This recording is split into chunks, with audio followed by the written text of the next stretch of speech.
लेकिन अधिकारियों पर असर नहीं हो रहा है। मुख्यमंत्री लगातार कार्रवाई भी कर रहे हैं, जो अधिकारी लापरवाही बरत रहे हैं उन पर कार्रवाई भी कर रहे हैं। अब जरूरत है ऐसे अधिकारियों को चेतने की, ताकि ये संख्या जो है, जो मुख्यमंत्री तक जो समस्याएं लेकर लोग पहुंच रहे हैं, वो कम हो। बहुत बहुत शुक्रिया रवि, हम आगे भी आपसे बातचीत करेंगे, इस मामले को लेकर अपडेट लेंगे आपसे। और अब बात कटाव की करते हैं। बगहा के कांटी टोला के लोग गंडक नदी के कटाव से परेशान हैं। यहां के ग्रामीणों को 10 साल में चौथी बार बाढ़ की वजह से विस्थापित होना पड़ा। गंडक नदी के जलस्तर में उफान और धारा बदलने की वजह से कांटी टोला में कटाव होते रहा। अब गांव का अस्तित्व खत्म होने के कगार पर पहुंच गया है। गांव से गंडक नदी की दूरी 1 किलोमीटर थी, लेकिन कटाव की वजह से दूरी खत्म हो गई है। कांटी टोला का जायजा लिया हमारे सहयोगी मुन्ना राज ने। तिनका जोड़कर, सपनों के आशियाना बनाकर उसमें आराम से रहने की हसरत बगहा के कांटी टोला के लोगों की जिंदगी में शायद नहीं है।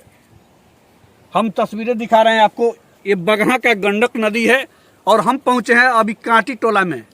इस गांव की बदहाली की तस्वीर यह है कि यह चौथी बार गंडक नदी के कटाव और बाढ़ के कारण विस्थापित हुआ है।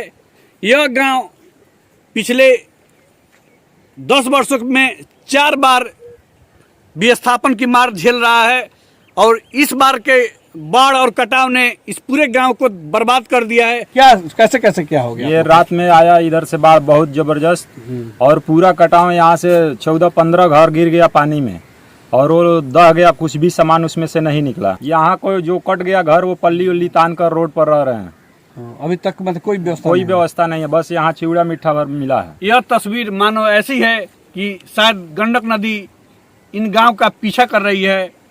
सरकारी स्तर पर मुलाजिमों ने इस गांव का निरीक्षण तो जरूर किया है और लोगों को आश्वासन भी दिया है। अब देखना होगा कि कांटी टोला चौथी बार विस्थापन की मार झेल रहा है, तो क्या इनके ग्रामीणों को स्थायी निदान मिल पाएगा या फिर ऐसे ही एक बार भटकने की मजबूरी होगी। मुन्ना राज, न्यूज़ 18, कांटी टोला, पिपरासी। और आइए अब आपको दिखाते हैं बिहार का पहला ऐसा फुट ओवर ब्रिज जिसमें लिफ्ट भी लगा है। पटना के अटल पथ पर यह ब्रिज बनकर तैयार है और इसका उद्घाटन आज पथ निर्माण मंत्री नितिन नवीन करेंगे। फर्राटे भरते गाड़ियों के बीच एक तरफ से दूसरी ओर जाने के लिए 3 करोड़ 44 लाख की लागत से फुट ओवर ब्रिज बनाया गया है। और बड़ी बात यह है कि वैसे लोग जो दिव्यांग है या फिर बुजुर्ग हैं, उनके लिए ब्रिज के दोनों ओर लिफ्ट की व्यवस्था की गई है ताकि वो इधर से उधर जा सके। ब्रिज की खासियत बता रहे हैं हमारे सहयोगी रवि एस नारायण।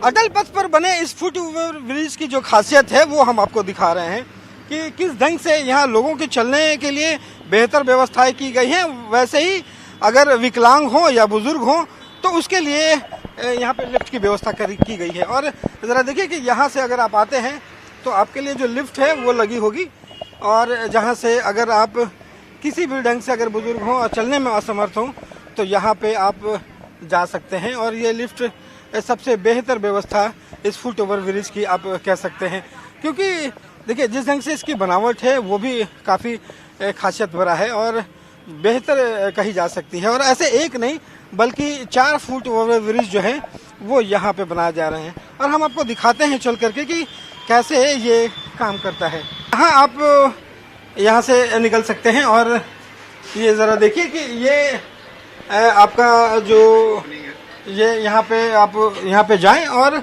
लिफ्ट में भी जो है वो व्यवस्थाएं लगी हुई है कि अगर आप कहीं से भी कोई इमरजेंसी है तो ये बटन जो है वो इमरजेंसी के लिए आपको यहाँ पे लिफ्ट में दी गई है।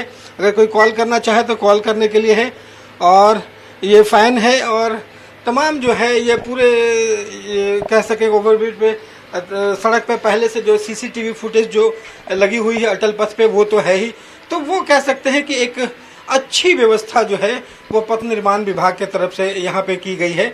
और हम लोग अभी ऊपर चल रहे हैं। अगर किसी ढंग से जो है वो ये देखिए, अगर फर्स्ट फ्लोर पे अगर चलना है सीधा जो है वो हम लोग बिना कोई तकलीफ के सीधा हम लोग फुट ओवर ब्रिज पर चल सकते हैं और वहाँ से दूसरी तरफ पार कर सकते हैं।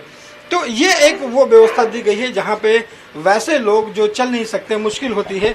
ये ज़रा देखिए कि यहाँ पे हम लोग सीधा फुट ओवर ब्रिज के पास ऊपर पहुँचे हैं और यहाँ से आप देख सकते हैं कि ये अटल पथ जो 6 लेन है, यहाँ पे एक बेहतर सुविधा कही जा सकती है।